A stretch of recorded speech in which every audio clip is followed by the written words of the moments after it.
Who are the best players in the AFC North? What's going on, bottom line viewers? It's Mitch here to give you my AFC North all-star team entering the 2023 NFL season. My Pro Bowl roster, choosing only from the AFC North. That means the Cincinnati Bengals, the Cleveland Browns, the Pittsburgh Steelers, and the Baltimore Ravens. An offense, a defense, a special teams. Yeah, I'm including the specialists and a coaching staff to make up the absolute best possible roster from the AFC North. And I'm gonna tell you right now, spoiler, this one's stacked. Grog, smite the like button. Don't forget to subscribe for the rest of my division all-star teams as we gear up to the 2023 NFL season. Let's go. The AFC North all-star squad. You got to begin at the quarterback position. I have to select Joe Burrow as the leader, as the quarterback of Team AFC North. Now, he did get injured during training camp, so maybe that gives me a bit of pause, maybe to lean towards number 8 in Baltimore, but as long as he's okay, I still got to go with Joe Burrow. I think over the past couple of years, he's been the second or third best quarterback in the NFL. And he is just different in terms of his leadership, his charisma, his bravado. There is an it factor to him that stands out. And I definitely think that is something. A lot of people don't give him enough credit for this. I think this is real. Like Joe Montana had this. Tom Brady had this. The great ones have this. And Joe Burrow's got it. In the clutch, game might not be going well for him all the time. Defense might be outplaying the offense. Joe Burrow might be not having a good game, but at the end of the day, he just comes through. He finds a way in the big time, and that's why I want him as the quarterback for Team AFC North. Not to mention, he's really good. He's accurate. He can move out of the pocket, extend plays. He's really smart. Maybe the smartest pocket quarterback in the game. So Burrow is the QB. At the running back position, we're going with 2 running backs, a starter and a backup.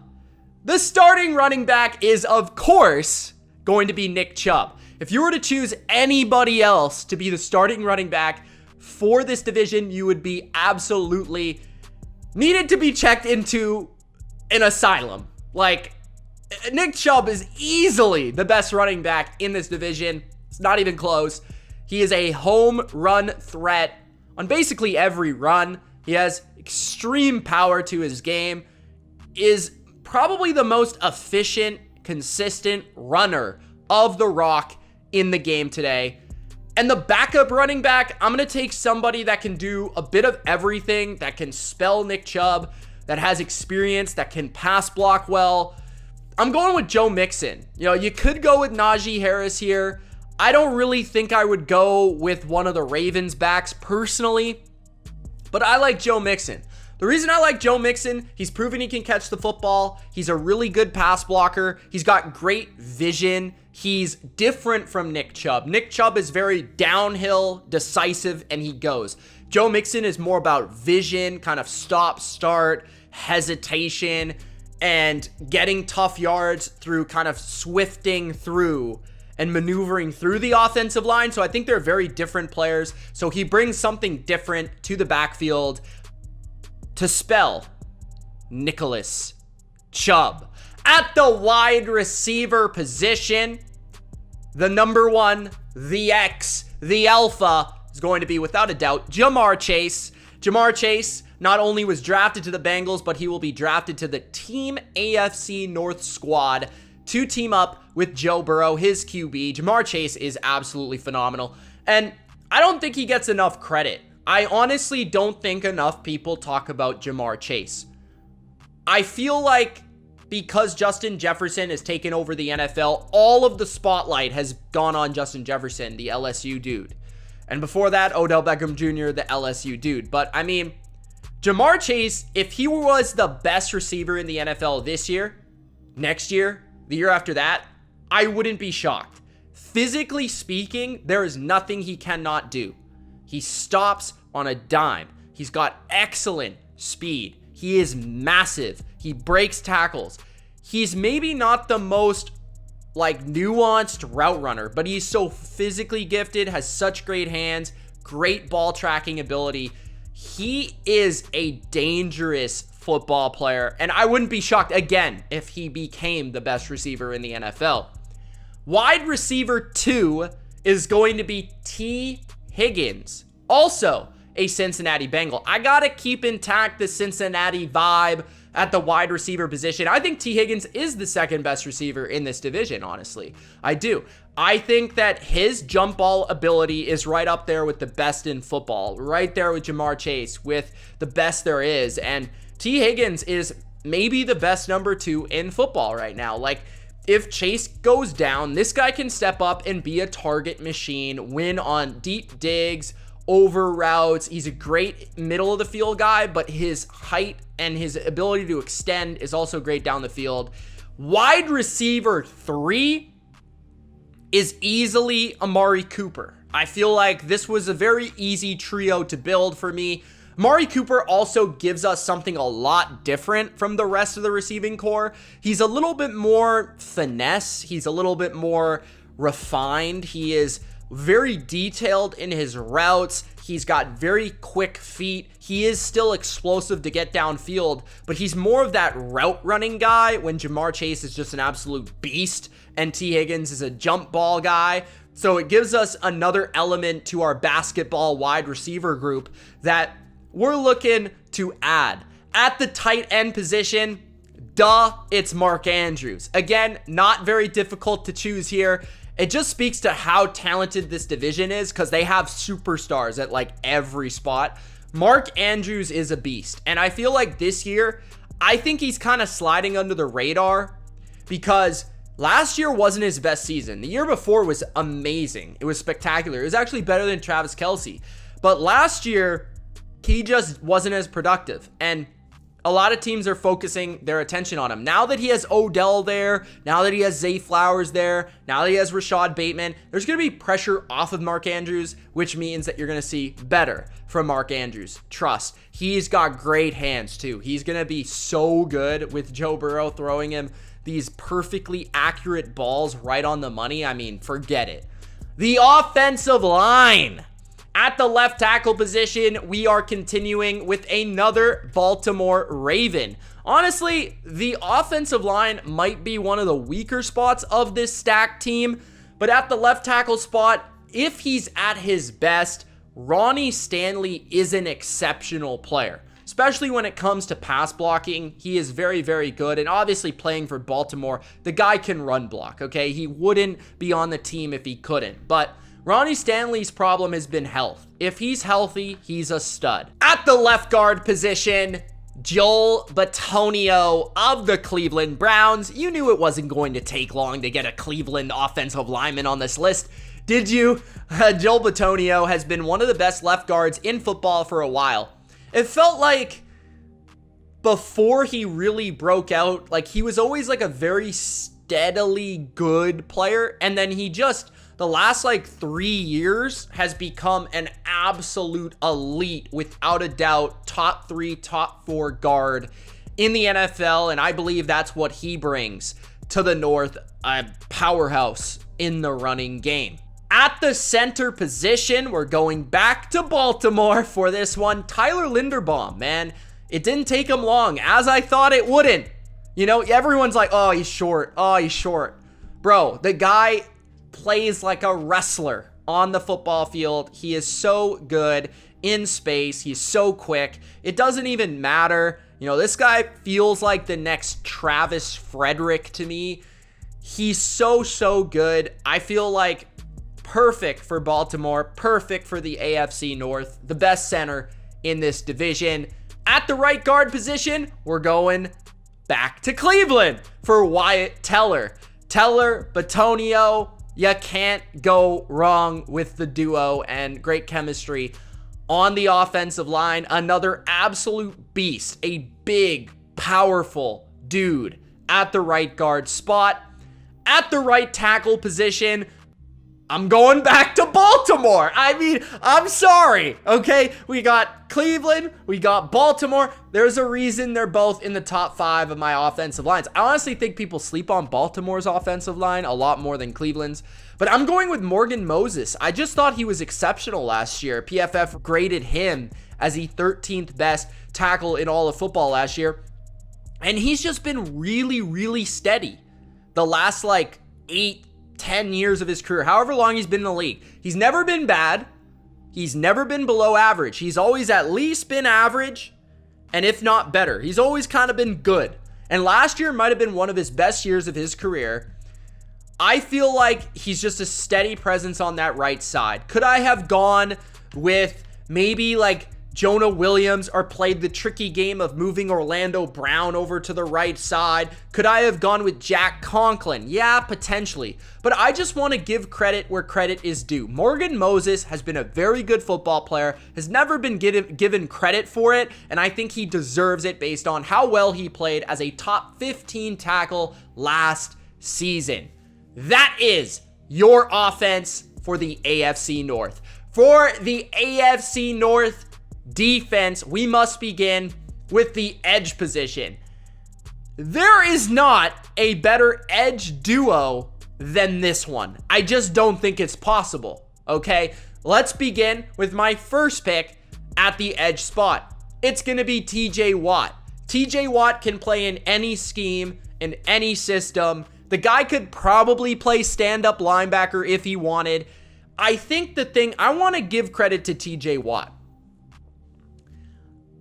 I have my conspiracy theories, but I believe that the Watt brothers are not given enough credit for their athleticism. I really feel like there is a particular reason why that's the case, but I will not dive too deep into that. TJ Watt is really athletic, and that's why he's so good. Let's not overthink this. He's also got a high IQ, he's powerful, and man, the guy is competitive. The other edge spot, of course, is going to be Myles Garrett. If you made him your DN number 1 over TJ Watt, I perfectly understand. Cool. Myles Garrett, I don't think he has the versatility of Watt, where Watt can play coverage. Garrett's probably not going to do that. But in terms of his pure pass rushing presence, he's probably the guy for this division. And he's a really good run defender. And honestly, he hasn't been given enough help in Cleveland. On the opposite side, he hasn't really had a great partner. Jadeveon Clowney, I think, has been a little overrated. And I also believe he hasn't been giving the coaching help. I think that Myles Garrett could be the best Myles Garrett we've ever seen this year with Jim Schwartz coaching him. So he's going to be the DN number 2. Pretty good DN number 2 if you ask me. Let's move to the interior of the defensive line. My first pick is going to be Cameron Hayward. I believe Cameron Hayward is a Hall of Fame talent. I think he's really that good, especially over the past 3 or 4 years. Kind of before that, I was a little bit in denial in terms of Cameron Hayward. I felt like he was always good, but maybe not that dude, great. But man, I gotta say, the last 3 or 4 years, this guy's proven to be consistent. He's proven to be ageless. He is really powerful, really savvy, and great with his hands on the inside. Great against the run, fearless against the pass. He's a complete football player. He feels like an old school player in the new era. The other defensive lineman in the middle is going to be the big man from Cincinnati, DJ Reader. Perhaps the most underrated Cincinnati Bengal. DJ Reader is such a monster in the running game. It is ridiculous. You will not be able to run on this defensive line. He is a huge man, and he could push that pocket as well, helping Myles Garrett and TJ Watt get to the quarterback. Moving to the second level at the linebacker position, we have to start with Roquan Smith. Roquan Smith was traded to the Ravens, immediately made an impact with his presence, his speed, his quickness, his athleticism, his coverage ability. He will do the same for Team AFC North.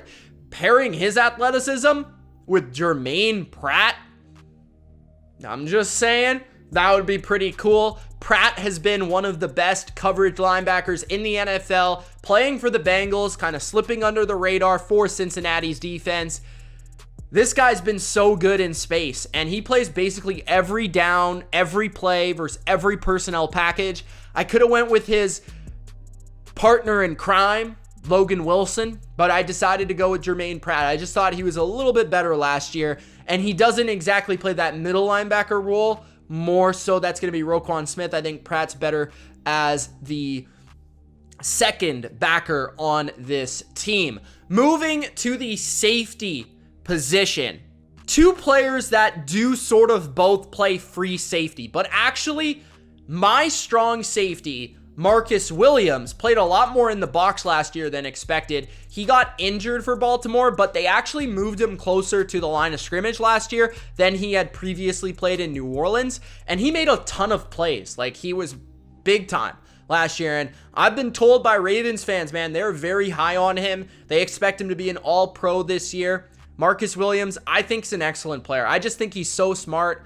You very rarely see him get the ball put over his head. He is that, like, last line of defense, and he's great at reading quarterbacks. He's great at jumping the football. He's not like this big hitter, like big elaborate playmaker, but the guy is so consistent, and I think he does job number one that all safeties need to do, which is play as the safety of the defense.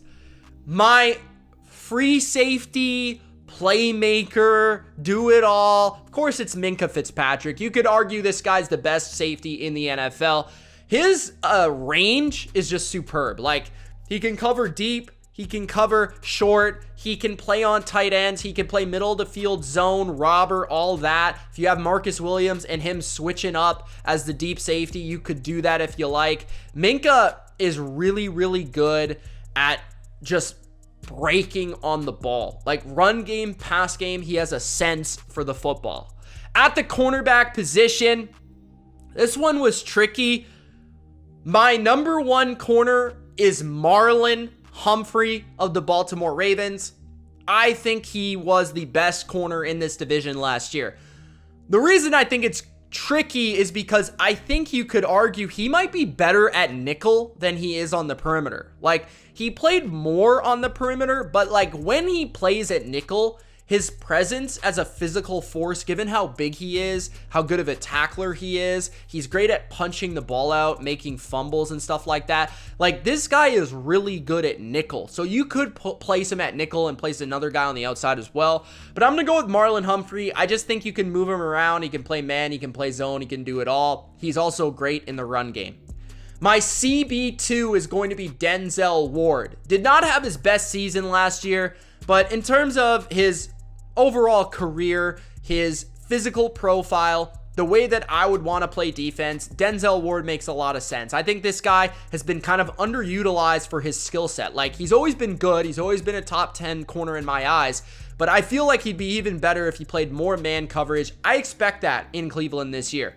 My nickel corner is going to be the guy that's stuck around the AFC North his entire career. He's played for the Steelers. He's played for the Bengals. He's been a key part to their defense. Mike Hilton. He might not be the best pure cover guy in the world, but his ability to blitz, play the run, his intelligence, and his just, you look at it like how much he's improved the defenses he's played on. That speaks volumes. Mike Hilton is the nickel corner for Team AFC North. That is your AFC North defense. Now let's finish it off with the specialists and the coaching staff. The specialists at the kicker position. You got to go with Justin Tucker. I mean, are you kidding me? Are you really kidding me right now? Are you going to go with anybody else than arguably the greatest kicker of all time? At the punter position, I'm going with the most difficult name to say on this entire team. Bajorquez, I believe, from the Cleveland Browns. He had a good season, statistically speaking. Last year, he was the best punter in this division and drastically improved the punter spot for the Cleveland Browns last season. So he's going to be my choice here. And for the returner, this one was kind of lousy. Honestly, I couldn't find a good returner for this division, one that I really felt confident in. But a guy that did some punt return, some kick return, the best, most efficient kick returner last year in the division was Steven Sims of the Pittsburgh Steelers. So I'm going to take Sims as the returner. Now, in terms of the coaching staff, this one is really, really interesting. Like, you could go with a lot of different names and a lot of different combinations. Let me know in the comments what you guys think. I'm going to begin with Mike Tomlin as the head coach. Mike Tomlin is just consistent. I mean, he's consistent. I feel like on an all-star team, all-star setting, he'd be able to manage these personalities exceptionally well and build a team better than anybody, build a culture better than anybody immediately. My offensive coordinator spot, I could go a couple different directions, but I actually decided to go with the most interesting pick, which is Todd Monken of the Baltimore Ravens. He used to be an OC in the NFL. He used to work with Cleveland, so obviously he has experience with Cleveland players like Nick Chubb. And then also, he was the Georgia OC last year. Thought he did a lot of great things at Georgia. And he was an OC for the #1 passing attack a few years ago for the Tampa Bay Buccaneers. So he's shown kind of a wide variety of coaching, and I feel like he's going to do great things with Baltimore this year. I think they're going to spread it out. They're going to pass it more, but he also does have a good feel for the running game coming from Georgia. So, and he's also got that college flavor. I like that a lot on this team. So I'm going to go with Monken as the offensive coordinator. As the defensive coordinator, I gotta go with Big Lou. Are you kidding me? I mean, that's my dude. Big game plans, big game Lou. That's what we're doing here. I mean, he's been one of the best DCs in the NFL the last 2 to 3 years, without a doubt. And I believe he deserves a head coaching spot soon. That is Team AFC North, guys. I don't know if we're gonna find a more stacked team than that one. I mean, look at that defensive line. Look at that offense, the skill positions. Woo! It's tough to beat. Let me know in the comments what you guys think of Team AFC North. It's Mitch. Thank you so much for watching. Peace.